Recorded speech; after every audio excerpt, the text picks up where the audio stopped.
Hey guys, it's John from Album Review TV. It's time for a review of the second studio album by rock group The Pretty Reckless, formed by Taylor Momsen, formerly a Gossip Girl TV star. This album is a follow-up to Light Me Up. It's been almost 4 years since that record. This one is called Going to Hell. At first, I did not want to review this record simply because of the fact that the songs I was hearing are just so contrary lyrically to what I believe, but at the same time I feel like I can't take it too seriously because, it's music, and a lot of music, I don't necessarily agree with everything that's being said, but it's still enjoyable. It doesn't stop me from having a good time with the music, and so I was able to get past that. And even though getting around those lyrical problems I might have had personally, it's not about that for me with this record. It's about the fact that a lot of this record is just a very bland rock album that tries very hard to have 80s rock personality. Taylor, the lead singer, just comes off like she's just a rough and tough type girl that doesn't take any shit, that isn't going to take your crap, is just going to throw everything right back in your face and has this edge about her, but really there's nothing edgy about the majority of the songs on Going to Hell. The title track and the other two singles that were released, Follow Me Down, as well as Heaven Knows, are more of the standout tracks. Going to Hell, even the title track, is pretty cliched in the way it's styled. I do like the other two singles better. I think Heaven Knows and Follow Me Down definitely are two of these standout tracks here on this record. I love the way that Follow Me Down opens up. It's kind of got that slow guitar and a build to it. And then Heaven Knows has that stomp clap vibe to it that really just kind of acts as a slow burner for this track. Heaven Knows probably being my overall favorite here on the record. I feel like midway through this record things start to go downhill a little bit. Traction is lost, momentum going forward, starting with Sweet Things probably I'd say. Then you've got that go-between track, Dear Sister, Absolution, Blame Me, and Burn.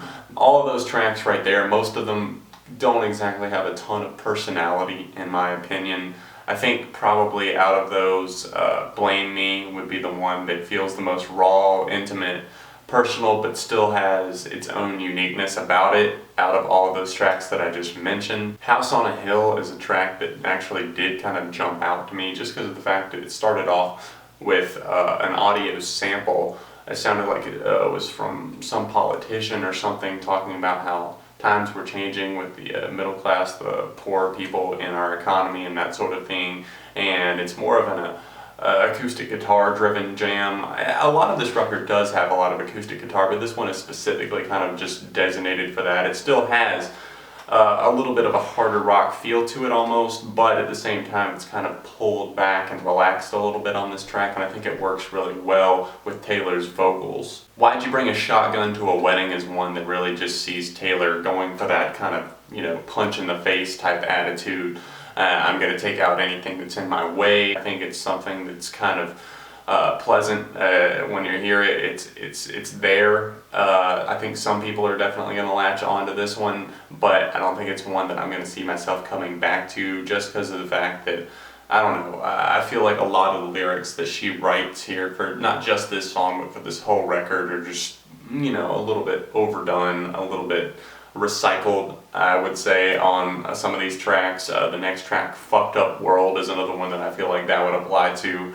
And Waiting for a Friend, even in terms of the musical style, I feel like it's something that I've heard before. It's not exactly anything that I feel like is memorable to me. That's a problem I've been having so much lately. You guys, if you watch my reviews, you know that I haven't found a closer that I liked in a while, really. There hasn't been just a really solid, wow, that album went out on a great note for me in quite a while. So what did you guys think of The Pretty Reckless's new record, Going to Hell? Let me know in the comment section down below. For me, I'm gonna say 2.5 out of 5 for me.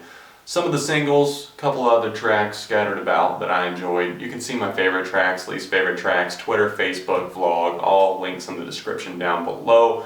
And of course, let me know what I should review next. I'm probably going to do Chiodo's, who knows what else. I've got a couple others in mind, but that'll be a secret. You'll see when I upload. And I want to keep doing some more like indie type reviews, but the thing is, nobody really watches them, and it's really frustrating. Like I did a Cloud Nothings review. I'm going to put a link to that down below as well. Or I probably leave a link for an annotation on the screen the whole time. Honestly, it's probably been there because nobody really watches the indie reviews, and it's kind of frustrating because I want you guys to like discover new music and not just hear about the same bands. But thank you guys so much for over 6,000 subscribers. Make sure you hit the like button on this review, share it with a friend, and I will see you very soon right here, Album Review TV, Beyond the Reviews.